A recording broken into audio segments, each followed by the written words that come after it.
দুপুরের খাবারে প্রথমেই বলি কী ছিল। দেখো, ভাত, ডাল, আলু ভাজা আর হচ্ছে মটন কষা, চাটনি, পাঁপড়।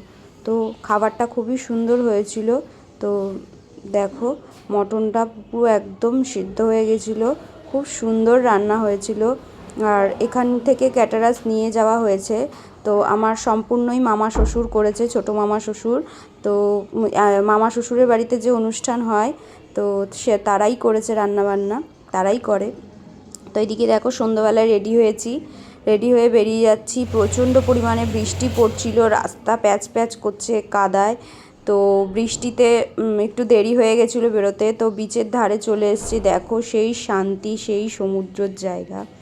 তো প্রথমেই বলি, আমার মামা শ্বশুর মানে ছোটো মামা শ্বশুর আমাদের নিয়ে এসছে।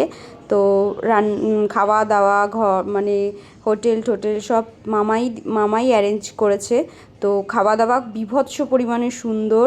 তো রাত্রে হয়েছিল কাতলা মাছ, মানে ডাল, আলু ভাজা, ভাত। তো রাত্রে ক্যাপচারটা নিয়েছিলাম, ডিলিট হয়ে গেছে কীভাবে আমি বুঝতে পারিনি।